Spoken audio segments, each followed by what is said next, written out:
A couple weeks back I was doing my taxes and it's just as exciting as it sounds. Not very exciting. Until we talked about how much of a refund I was getting. It got a little bit exciting at that point because I saved an extra $1,400 than what I thought I was gonna get. And one of the main reasons that this happened was there was a tax credit that I totally forgotten about, which involves investing in your retirement. Freaking who am I, Danny Gonzalez? In order to take this credit, it was already 2022, but it was for my 2021 taxes. So today I want to talk to you about investing in your retirement accounts for last year, why you should do that, and how that's even possible. So let's get into that, but I also have something super exciting over here, a new lens, so I hope it's pretty. All right, let me show you the difference between these lenses real quick.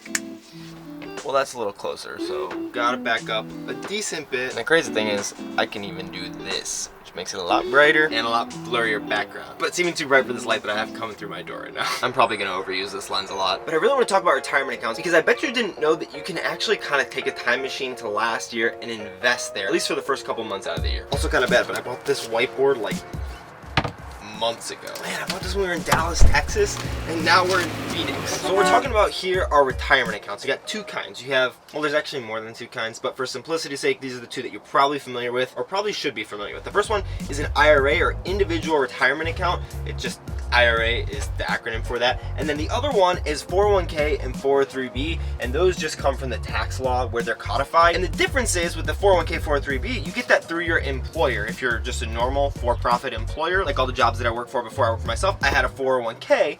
And a 403b is if you work for a nonprofit like my wife. IRA is separate from that. This is an individual retirement account, so you can open these at any brokerage company. Most banks will have these as long as they have an SIPC. It's like the investment equivalent of like the FTC. FDIC? FDIC. There's a lot of acronyms when you're talking about finance stuff. It's really annoying. When you're looking at IRAs, they're not all created equal. There's multiple different kinds. The two main ones though, if you're not working for yourself, and if you're working for yourself, you can still have these. But the two main types of IRAs are a traditional IRA and a Roth IRA. Both of these you'll be able to do what I'm about to explain to you, which is investing kind of in the past, but I would definitely recommend a Roth IRA. And if you're interested in why, I have this video, it's pretty old, about Roth IRAs that kind of breaks down everything. If you want me to make a new one, an updated one that's a little bit better quality, definitely let me know, but that video should definitely suffice if you want to know everything about a Roth IRA. This is a little too compressed though.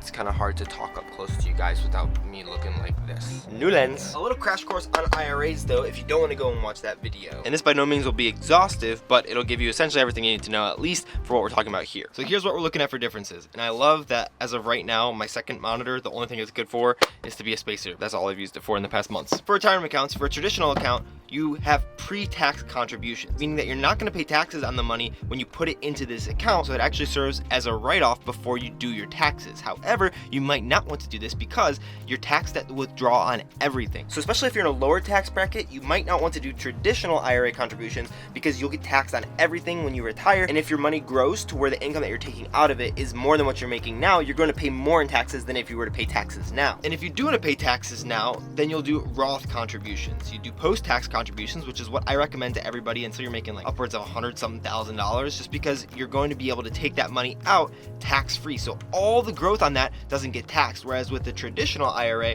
any of the growth that you have will get taxed when you take it out. So if you put in $100,000 and you have $1 million by the time you're able to take it out, that extra $900,000 will be taxed, whereas with a Roth IRA, you'll put in that $100,000 after paying taxes on it, and the $900,000 doesn't get taxed. But for both of them, you can't touch the growth until you're 59 and a half, at least right now. A little bit of asterisk here that we'll get to in a second. Yearly contribution limits are around $6,000 for right now. A little bit of an asterisk there, which is a real asterisk, not a fake asterisk. And for both of them, you can take a time machine back to the last year in order to invest with a triple asterisk. Why did I forget the double? So I have 0 asterisk, 1 asterisk, and then 3. I'm not doing a good job of making a lot of sense. So here's what we're taking a look at. And real quick, I'll go over the little asterisk that I wanted to put in first. Can't touch the growth until you're 59 and a half. That is true. However, with a Roth IRA, since you've already paid taxes on that money, you can take out whatever you put into the Roth IRA. With the Roth, you can kind of treat it like an emergency fund. I don't recommend that because you should have a real emergency fund, but you can take money out of it that you contributed. You can't touch the growth until you're 59 and a half, which is why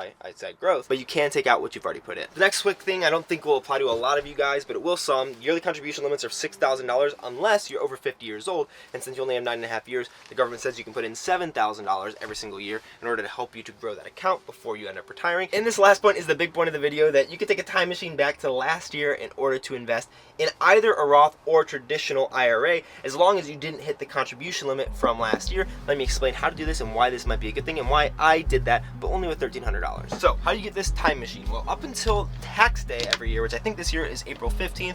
I had fact checked that in my last video. I'll fact check it again just in case I'm wrong. But up until tax day, you're actually able to contribute into last year's retirement account because Roth and traditional IRA contributions will affect your tax return. Where did I put my phone?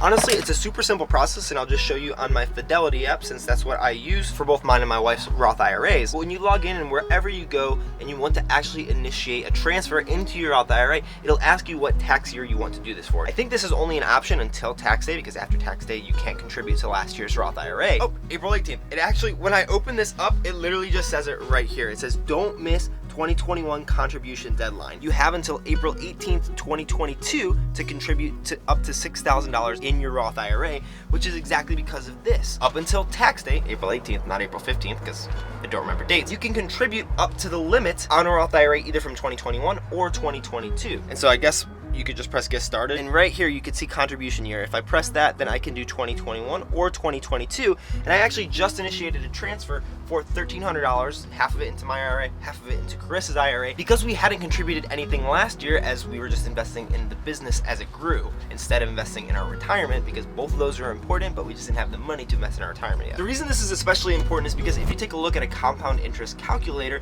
you can see that every dollar that you put in now in 30 years will grow about 7 times if you have a 7% interest rate. And for me, being 24, I have 35 years at least before I can start to take out this money. If we just say 40 years, if I contribute that $700 that I just put into my IRA, this is what it's actually going to grow into. Honestly too, the reason that this is so important is because this year I have some videos coming out. I'm planning on starting to make a little bit more money, starting to work a little bit harder. My businesses are growing and I'm getting smarter at how to make money with them. And so this year I'm hoping that Chris and I can max out our Roth IRAs, meaning that we want to contribute $6,000 in 2022. So since we hadn't contributed this yet, and we found out that we would get a tax credit because we wrote off so much and made so little money last year, that if we contributed to an IRA, we'd actually get that money back on our tax return. We decided that we'd invest that $1,300, not only to get those credits on that tax return, but also because we're planning on investing $6,000 this year, and if we had to invest that $1,300 in this tax year, we'd only be able to invest about $10,700 of the $12,000 that we'd want to spread across both of our accounts. This isn't something new. You've been able to do this for, gosh, I don't know how long, but if you have some money that you're wanting to invest in a Roth IRA, I would